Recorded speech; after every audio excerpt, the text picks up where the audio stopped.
오늘 말씀은요, 요한복음 8장 28절에서 32절까지의 말씀입니다. 요한복음 8장 28절에서 32절까지의 말씀입니다. 화면을 보면서 함께 한 목소리로 함께 읽겠습니다. 시작. 그러므로 예수께서 그들에게 말씀하셨다. 너희는 인자가 높이 들려 올려질 때에야 내가 곧 나라는 것과 또 내가 아무것도 내 마음대로 하지 아니하고 아버지께서 나에게 가르쳐 주신 대로 말한다는 것을 알게 될 것이다. 나를 보내신 분이 나와 함께 하신다. 그분은 나를 혼자 버려두지 않으셨다. 그것은 내가 언제나 아버지께서 기뻐하시는 일을 하기 때문이다. 이 말씀을 듣고 많은 사람이 예수를 믿게 되었다. 예수께서 자기를 믿은 유대 사람들에게 말씀하셨다. 너희가 나의 말에 머물러 있으면 너희는 참으로 나의 제자들이다. 그리고 너희는 진리를 알게 될 것이며 진리가 너희를 자유롭게 할 것이다. 아멘. 수많은 영화들 중에서 가장 많이 사용되는 주제가 있다면은 다들 어느 정도 예상하시겠지만 사랑이라는 주제를 가지고 영화가 보통 많이 진행이 됩니다. 특히나 한국 같은 경우가 사랑이라는 주제를 굉장히 많이 하죠. 요즘에는 조금 드라마 가운데서도 조금 그런 패턴이 좀 바뀌긴 했는데 과거만 하더라도 기승전 사랑이었죠. 한국의 드라마들은 거의 대부분이.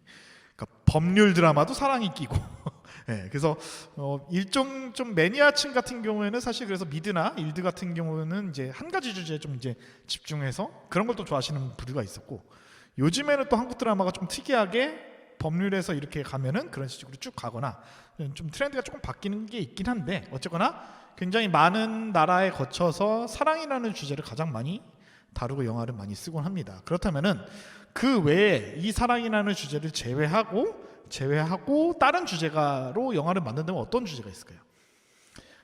여러 가지 주제가 있겠지만 그 중에 이제 사랑 다음으로 많이 쓰이는 주제가 탈옥에 관련된 영화입니다. 탈옥 관련된 영화 혹은 드라마 생각나시는 게 뭐가 있나요? 가장 뭐 재밌게 봤었던 뭐 그런 게 있으신가요?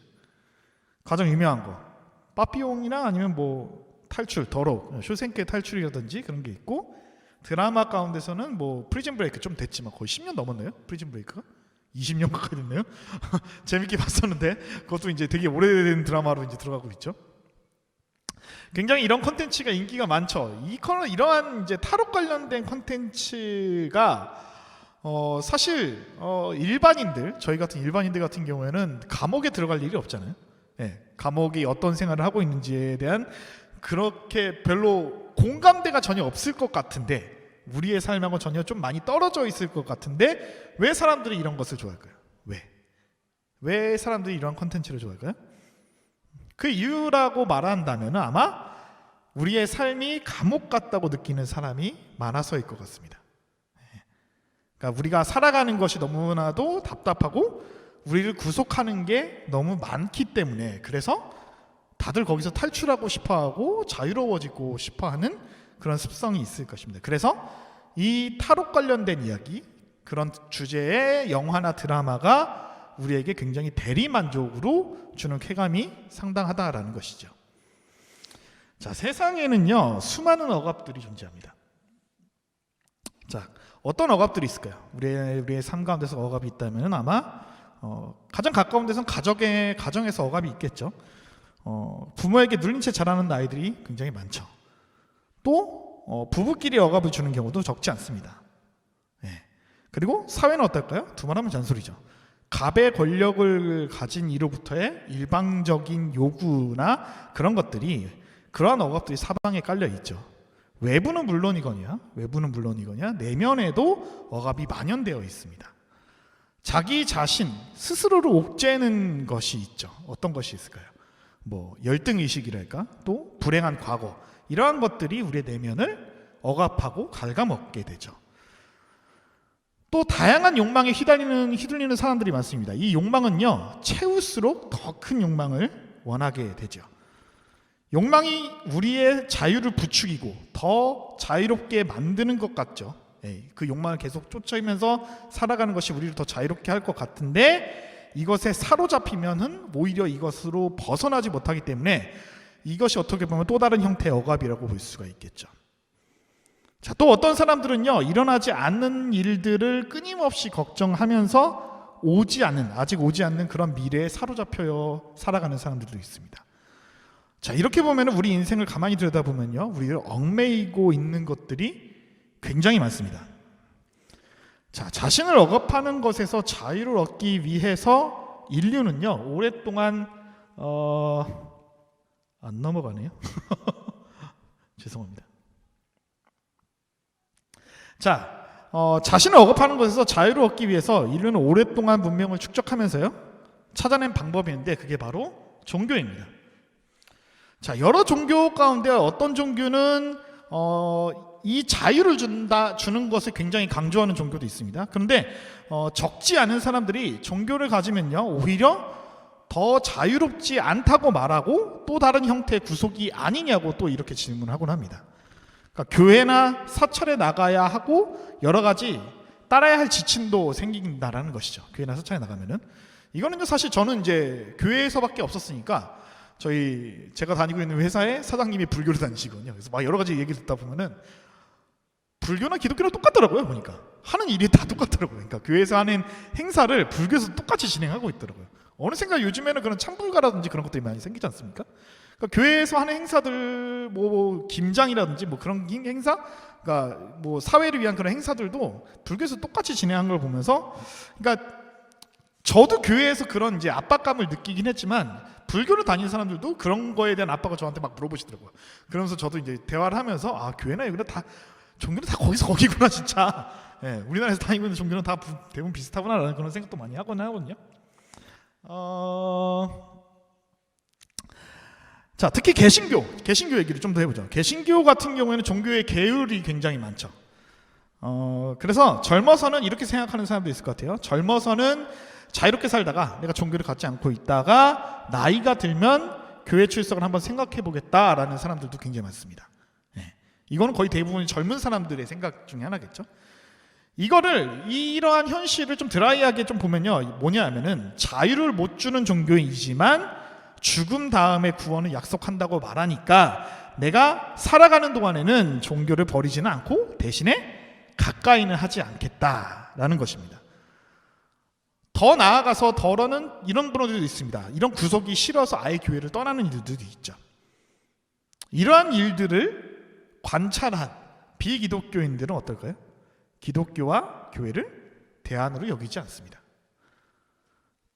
자, 여러분들은 어떻게 생각하시나요? 기독교가 정말로 인간을 구속하는 종교일까요? 이 질문에 답을 내리기 전에 우리가 먼저 이 구속에 관해서 더 깊이 한번 생각을 해보겠습니다. 이 질문을 드리고 싶습니다. 인간의 행복을 위해 구속은 극복되어야만 할까요?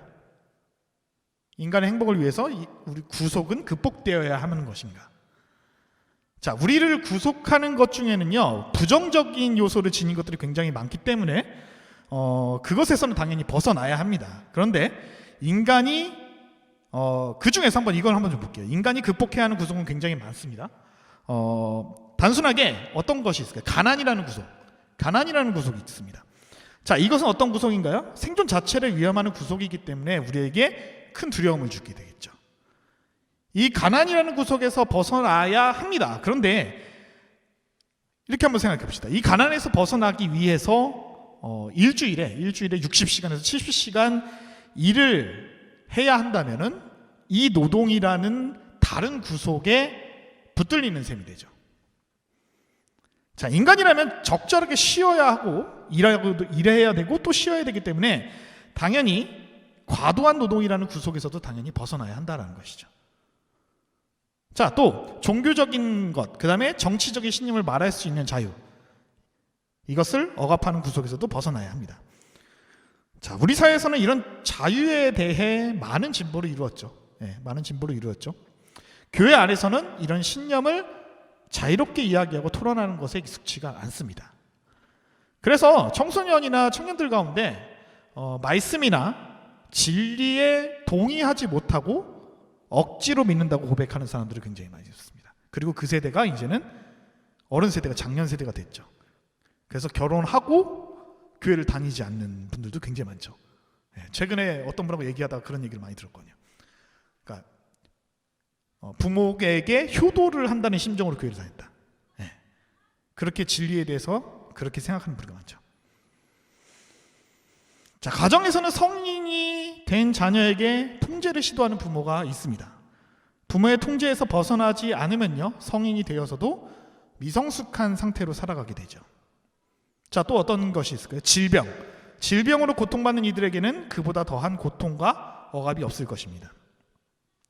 치료 가능한 질병이라면요, 당연히 치료를 받을 수 있어야 하죠. 또한 자신을 가치 없다고 여기는 그런 정신적인 고통도 벗어나야 할 그런 억압 중에 하나입니다.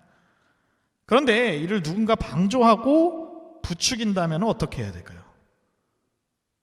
한국의 교육제도가 가장 큰 문제점이 하나가 이거죠. 대다수의 아이를 패배자로 만들고 스스로 가치 없다고 느끼게 만들죠. 싹이 나기 시작하는, 아직 꽃도 피우지 않는 아이들에게 너는 실패자라며 짓밟아 버립니다.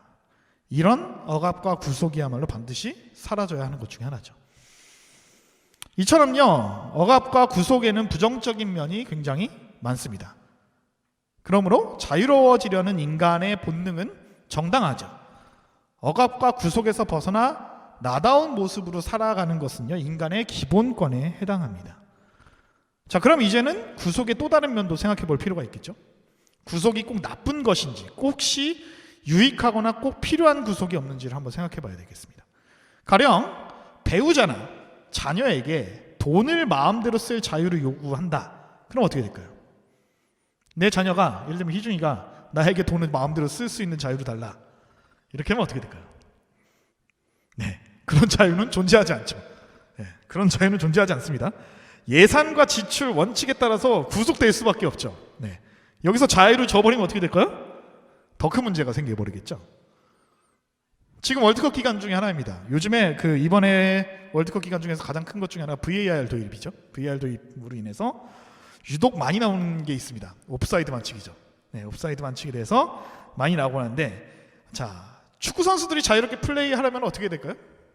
합의한 규칙을 따라야겠죠. 합의한 규칙을. 며칠간 축구를 보면서 느끼는 게, 뭔가 잘 하다가도 자신들이 원하는 그런 잘하는 플레이가 VAR로 인해서 제한을 받게 되면서 그로 인해서 팀 분위기가 다운이 되고 상대편이 그걸 역이용하면서 약팀이 강팀을 이겨버리는, 이변이 많이 발생되고 있죠. 자신에게 편한 방식으로 축구하기보다는 이러한 규칙을 잘 지키는 것이 이제는 승리할 수 있는 키가 되어버렸습니다. 이러한 예는 굉장히 많습니다. 우리가 운전할 때 굉장히 많은 규칙들이 존재하죠. 그러한 규칙들을 지키지 않고 자신이 원하는 대로 자유롭게 운전하면 어떻게 될까요? 당연히 사고로 이어지겠죠. 이뿐만 아니라 사기칠 자유, 무고할 자유, 거짓 계약할 자유 등 막아야 할 자유는 굉장히 많습니다. 그래서 우리나라에는 민사법과 형사법이 존재하겠죠. 자, 이처럼요, 구속과 억압이 우리를 지켜주고요, 우리의 자유를 보장해주는 때도 분명히 존재한다라는 것입니다.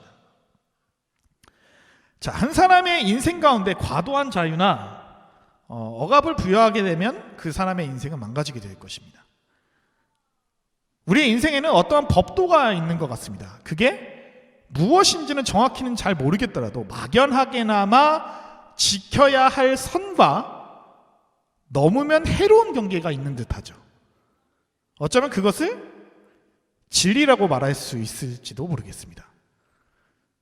진리는 이렇게 표현할 수 있을 것 같습니다. 우리가 사는 세상과 우리 인생 전체를 정직하게 설명해 주는 지식, 이것을 동양에서는 만물의 이치, 법도라는 말로 많이 쓰이곤 하죠. 사실 우리는요, 막연하게나마 그 이치를 습득하고 있습니다. 좀 불편해도 그 이치에 어긋나지 않게 살면서 자신을 보호하고 타인을 보호하죠. 그런데 인간은 구속이라면 그것이 어떤 종류이든 간에 벗어나려고 하는 그런 욕망을 가지고 있습니다. 또 그것을 자유라고 생각하는 경향이 있죠. 예를 들면은 술에 자유롭다고 술을 마음껏 마시면 어떻게 될까요? 몸과 마음이 망가지게 되고요. 또 심하면 어떻게 될까요? 알코올 중독에 빠져서 술에 완전 장악되게 되죠. 말에 자유롭다면 어떻게 될까요? 그 말을 마음대로 하면은 사람들이 그 사람을 멀리하게 되고 결국 주변에는 진정한 관계가 사라지게 될 것입니다. 성에 자유롭다. 마음 가는 대로 행동하다 어떻게 할까요?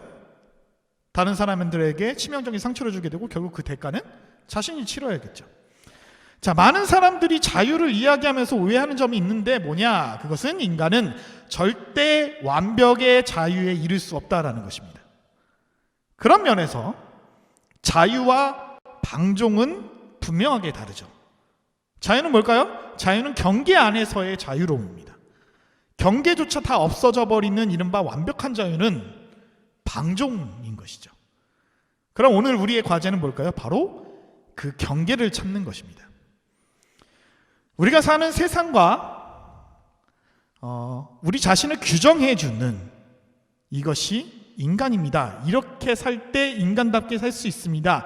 그게 바로 인간 사회가 추구해야 할 바입니다. 라고 알려주는 진리가 있다고 생각합니다. 그 진리를 찾기 위해서 많은 학문가, 여러 종교들이 애를 썼습니다. 일단 다른 종교들의 흔적은 제쳐두고 오늘은 예수께서 가르치시는 진리와 자유에 대해서 이야기해 볼까 합니다. 자, 예수라는 분은요, 만물의 이치, 진리에 대해서 뭐라고 이야기하셨을까요? 예수께서는 진리가 우리를 자유롭게 한다라고 이렇게 이야기를 합니다. 요한복음 8장 32절 말씀입니다. 함께 같이 읽어볼까요? 시작. 그리고 너희는 진리를 알게 될 것이며 진리가 너희를 자유롭게 할 것이다. 자, 이 말씀을 잘 보면은 예수께서는 진리를 알려주겠다고 했고 우리가 그 진리를 알게 될 것이다 라고 합니다. 그런데 우리가 그 진리를 알게 되는 결과가 어떻냐라고 하면은 자유롭게 된다라고 얘기합니다. 달리 말하면은 모든 구속에서 벗어나서 자유롭게 된다라는 뜻이죠. 그러면은 이 진리가 무엇일까요? 진리. 이 진리라는 것은 만물을 붙들고 있는, 그러니까 만물의 이치입니다. 그런데 진리가 무슨 일을 하길래 우리를 자유롭게 할까요? 진정한 진리라면요, 우리가 사는 세상의 중심과 한계를 알 수 있게 도와준다라는 것입니다. 중심과 한계를 알게 되면은 그 경계 안에서 자유를 누리는 법을 배울 수 있겠죠.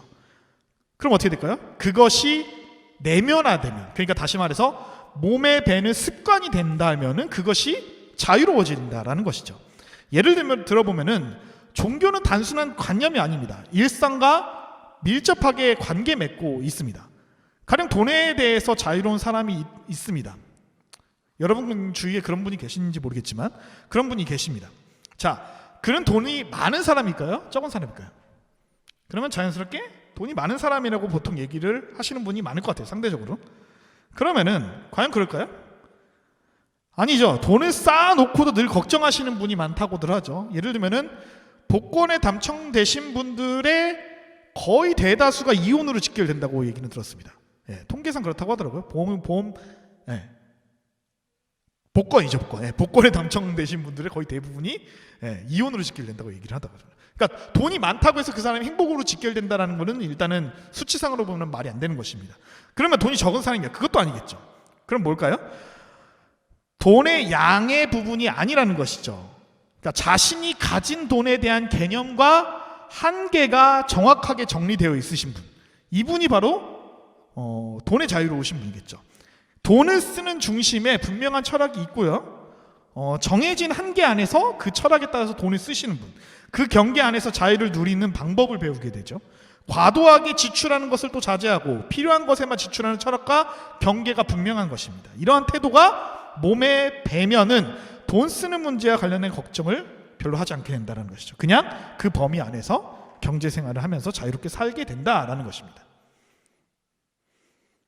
자, 예수께서요, 진리가 너희를 자유롭게 할 것이다 라고 했을 때의 진리는요, 다음과 같은 과정을 밟습니다. 뭐냐? 첫 번째, 우리가 사는 세상 만물의 이치를 알고 그 중심을 알고 그 경계를 알게 되면은, 두 번째, 그 경계 안에서 자유를 누리는 법을 배우게 됩니다. 세 번째, 배운 대로 살아가면서 습관화하면 자기 것으로 내면화되면서 자유로워진다라는 것입니다.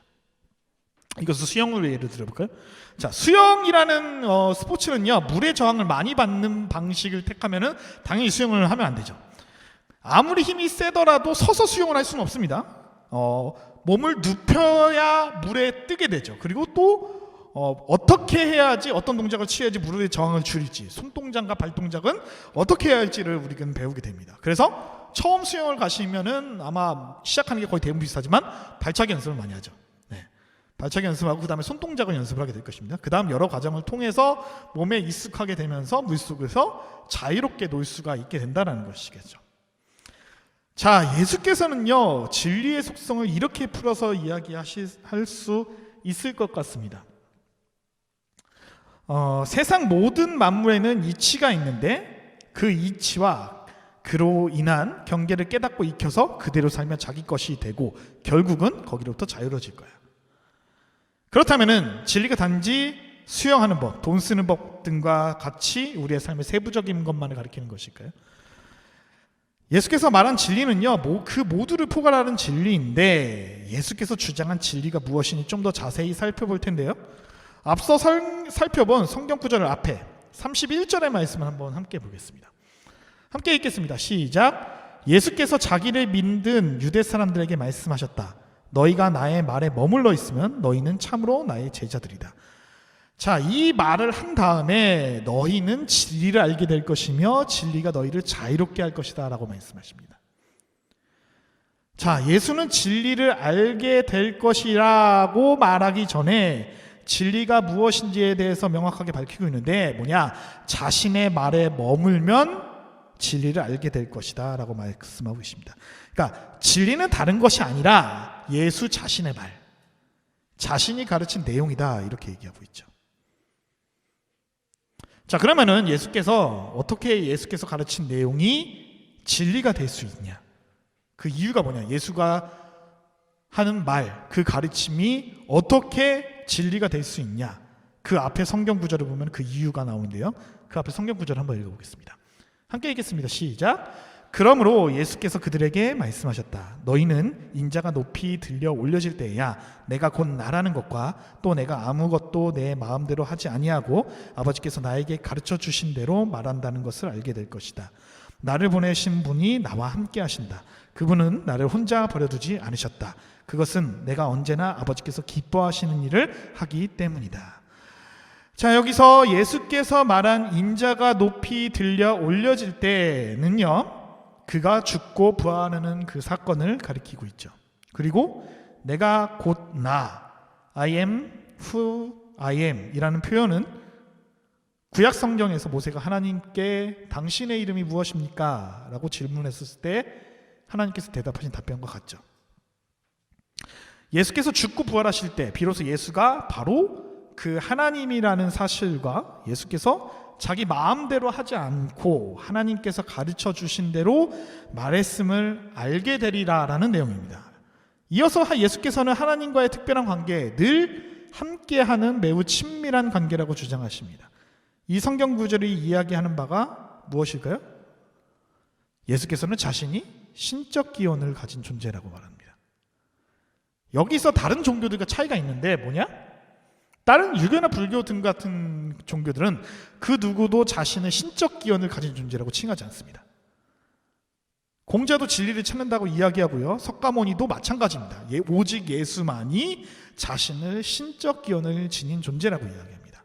자신이 죽고 부활했을 때 제자들이 그 사실을 알고 믿게 될 것이라고 말하죠. 그러니까 예수는요, 자신을 만물을 창조한 신과 동일시합니다.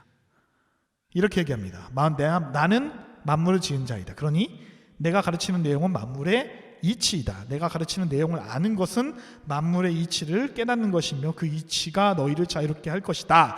이것이 바로 예수님의 주장이라는 것이죠.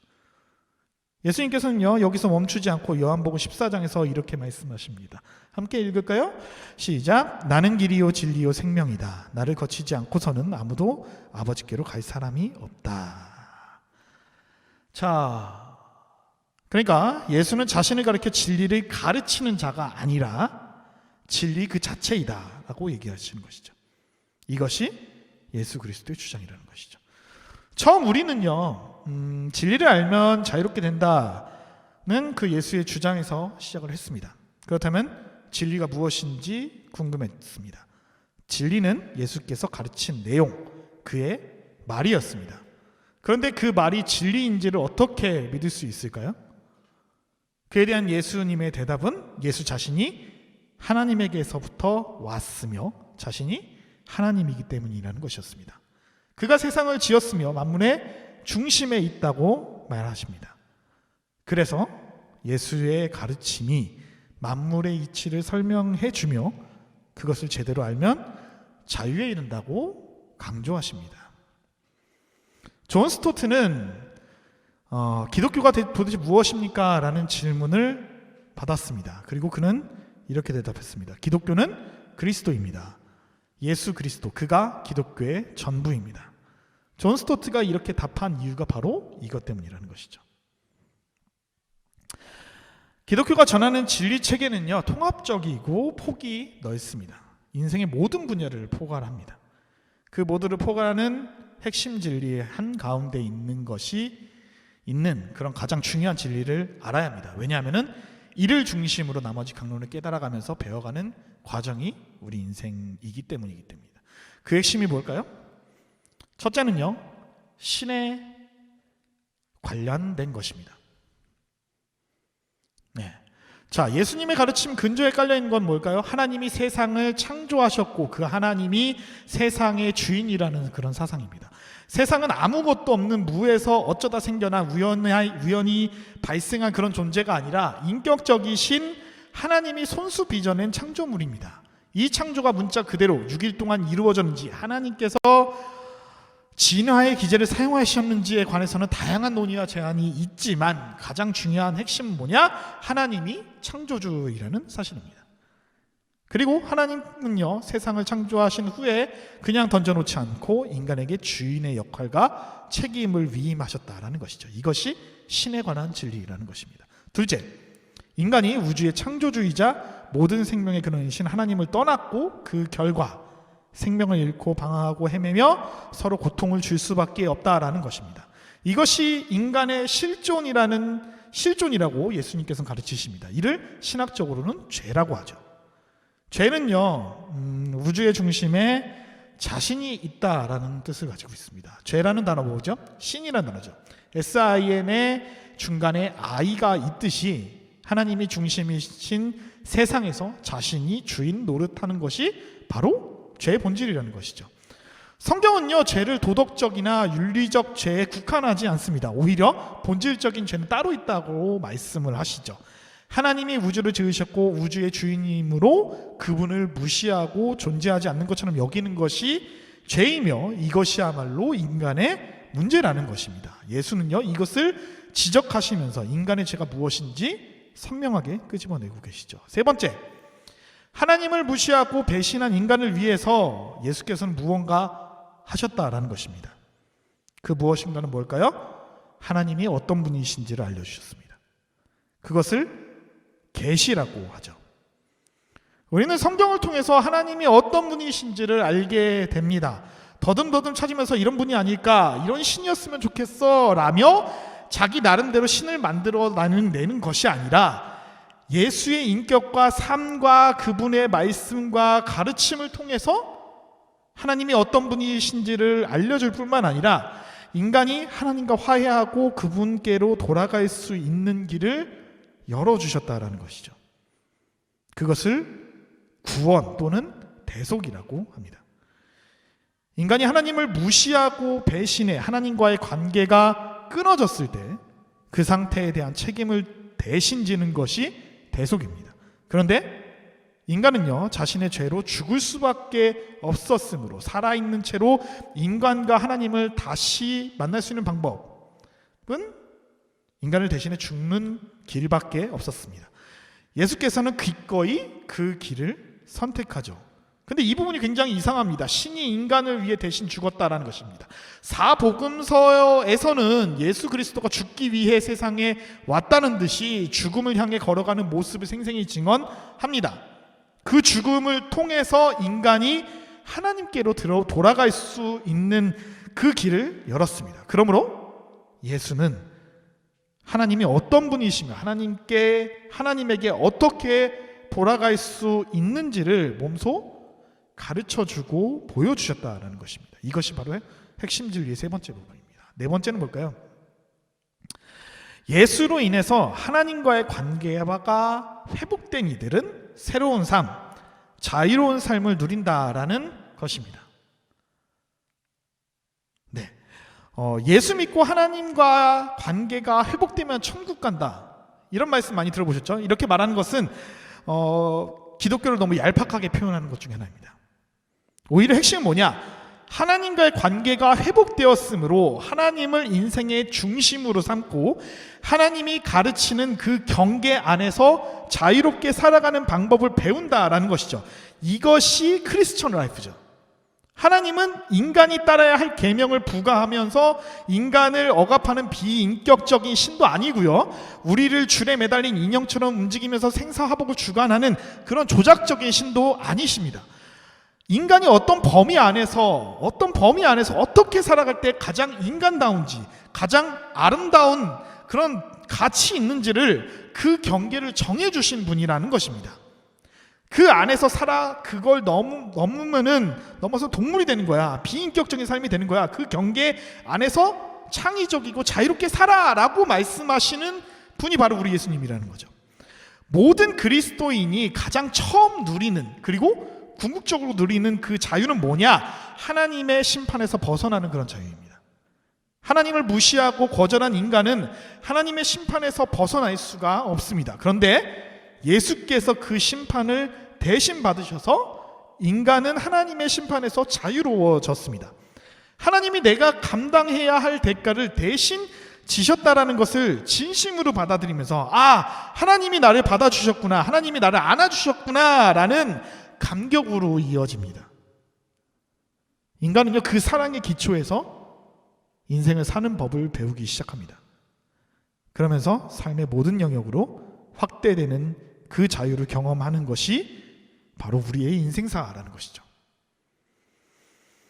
예수가 우리를 자유롭게 할 수 있는 이유는 무엇일까요? 예수를 알게 될 때 인생의 중심과 경계가 형성되어지기 때문입니다. 내 인생의 중심은 내가 아니구나. 그 중심에 하나님이 계셔야 하고 그분이 바로 예수님이구나. 그분이 우리의 인생의 경계를 이 정도로 만들어 놓으셨구나. 그걸 넘어서면 인간이라 부를 수 없는 동물이 되는구나. 예수를 통해 우리는 인생의 중심과 경계를 발견하게 된다는 것이죠.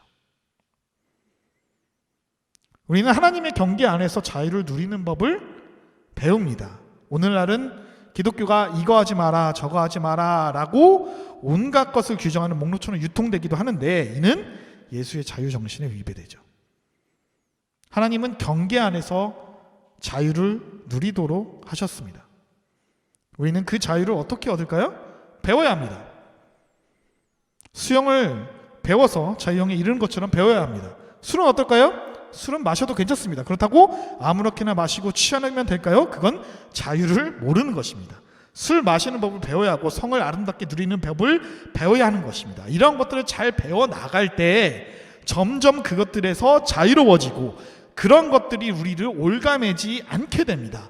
술에 대해 자유롭다고 마구 마시면서 취해서 정신없이 흐느적대는 사람이 과연 술에 대해 자유로운 사람일까요? 아니죠. 오히려 술에 매인 사람입니다. 이런 사람은 술에 구속되어서 인간다움을 상실하기보다는 차라리 금주를 택하는 편이 더 인간다울 것이면서 더 나은 자유를 누리는 방법이 될 것입니다. 그래서 그리스도인 가운데는요, 금주를 택하는 사람들이 다수가 있습니다. 이처럼 세상의 모든 것에서 자유로워지는 법을 배워간다면은 그 자유를 누리는 법이 몸에 배어서 습관이 됩니다. 그 습관이 되었을 때 그 영역에서는 자유롭게 누릴 수 있는 그런 인격이 된다는 것이죠. 비로소 자유가 나 자신이 된다라는 것이죠. 그럼 자유로워지는 것입니다. 그런 사람들이 다른 사람에게 더 큰 자유를 주기 위해서 자신이 마땅히 누릴 자유를 줄이는 사람으로 발전하게 됩니다. 어떤 그리스도인은요, 자신의 자유를 반납하는 사람도 있습니다. 자유에 관한 놀라운 비밀을 발견했기 때문에 그 자유에 이르지 못한 다른 사람을 위해서 자신의 자유를 제한할 자유가 생긴 것이죠. 자신의 에너지와 재물을, 심지어 생명까지도 다른 사람에게 내어줍니다. 그가 그렇게 하는 이유는 뭘까요? 자신의 자유가 없어서가 아니라, 그렇게 해야 하나님이 이뻐해서가 아니라 다른 사람에게 진정한 자유를 맛보게 하기 위해서입니다.